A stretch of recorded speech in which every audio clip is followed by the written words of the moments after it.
मुफ्ती वजाद कासमी आपका जवाब देंगे। सैयद असीम वकार साहब, असीम वकार साहब जी, किस बात का खौफ है? हमास को आतंकवादी कहने से क्यों आप लोग कतरा रहे हैं?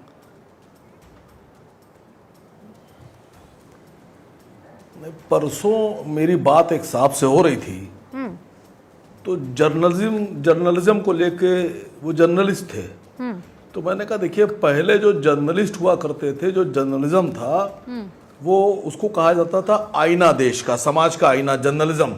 बोर मत कीजिए ना। हमने आज का जो जर्नलिज्म है, जर्नलिस्ट है, ये हमास और इजराइल वाले मसले पर आइए। ब्यूटी पार्लर इतना बोर करते हैं ना आप, बोर मत कीजिए।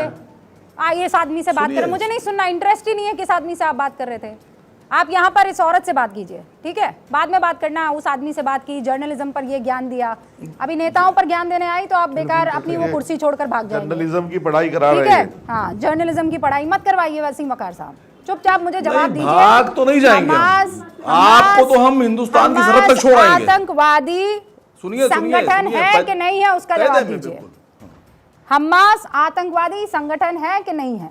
तालिबान को तालिबान को भारत की सरकार ने 2023 फरवरी में 200 करोड़ रुपए अभी फंड सैयद दिया। असीम वकार, आप यहाँ बाहर तालिबान के को सरकार है, पूरी दुनिया जानती है कि तालिबान आतंकवादी गुट। आप भारत सरकार को ये छोड़िए ना, हमास का जवाब नहीं बिहार देंगे। में आपको पूरी दुनिया हमने में सरकार घुमाएंगे, चुन लिया हमास का है, जवाब ठीक नहीं है? देंगे। अब मुझे ये बताइए, हमास आतंकवादी संगठन है कि नहीं है?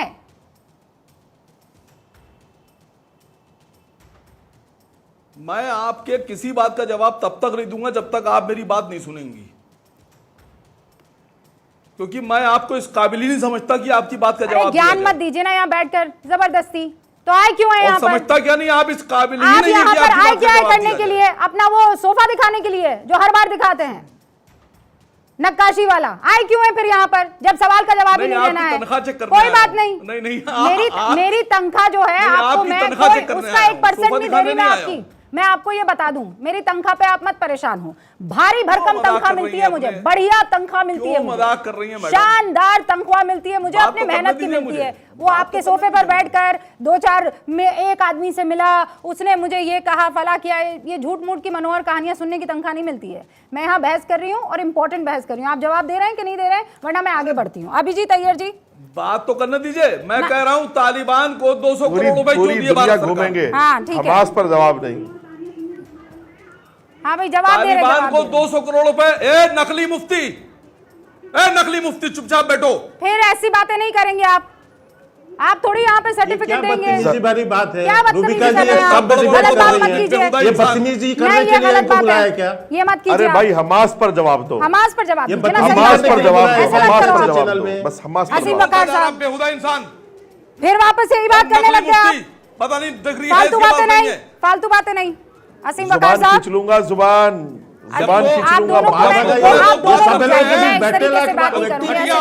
प्लीज अभिजीत अय्यर मित्रा को स्क्रीन पर लाइए। आप चाहते हैं कि ये सारी चीजें आप यहाँ पर इस तरीके की बातें करके रील बना दें और फेमस हो जाए, वो मैं नहीं होने दूंगी। This channel is not for that, और मेरा प्लेटफॉर्म तो कतई नहीं है। असीम वकार साहब प्लीज क्लियर। फजील अहमद साहब, वही सवाल कि अलीगढ़ मुस्लिम यूनिवर्सिटी के लड़कों के पेट में क्या दर्द, वो बवाल में क्यों उतरे, वो हमास के साथ क्यों खड़े होकर नारेबाजी करने निकले, और नारा क्या लगा रहे हैं कि हमारा तुम्हारा रिश्ता क्या है, तो उसमें अल्लाह को बीच में लाके खड़ा कर रहे हैं।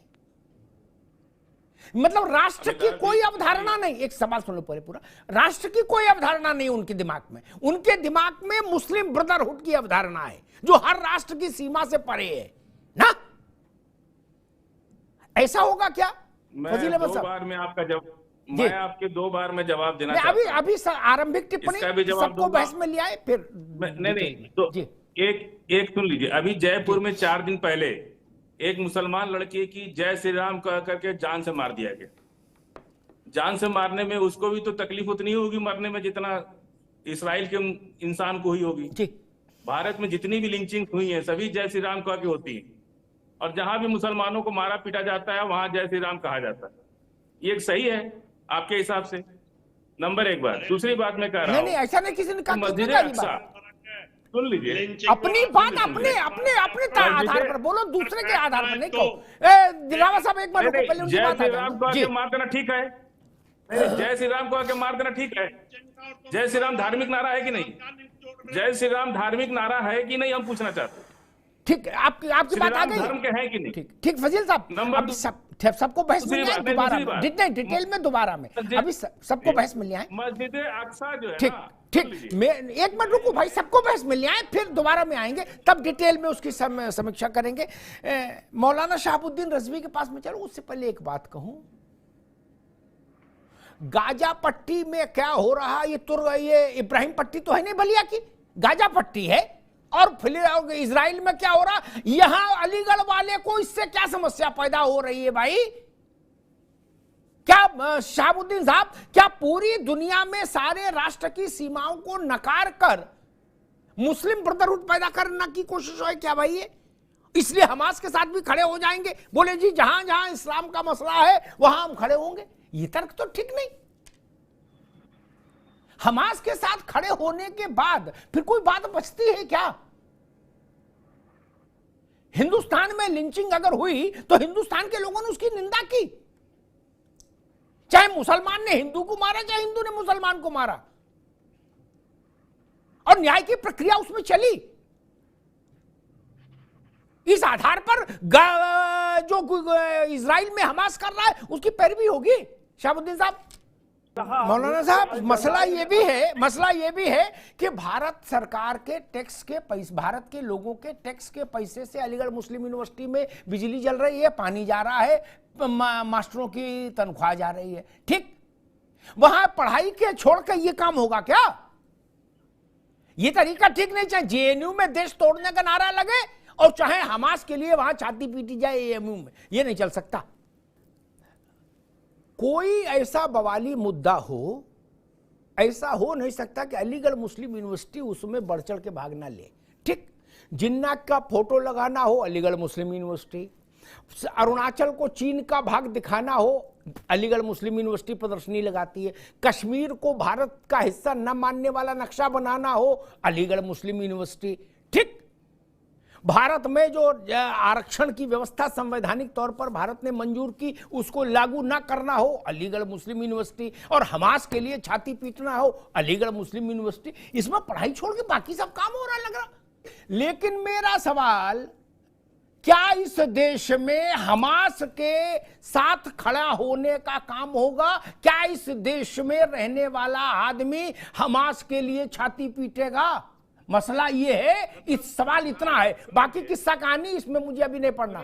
फजील साहब, एक सवाल है, जो नारा लगा उस नारे को, मैं आ रहा हूं आपके पास आऊंगा मतलब साहब, जो नारा लगा उस नारे को मैं इसलिए और ज्यादा खतरनाक मान रहा हूं कि छोड़ो गाजा पट्टी और गजक पट्टी है।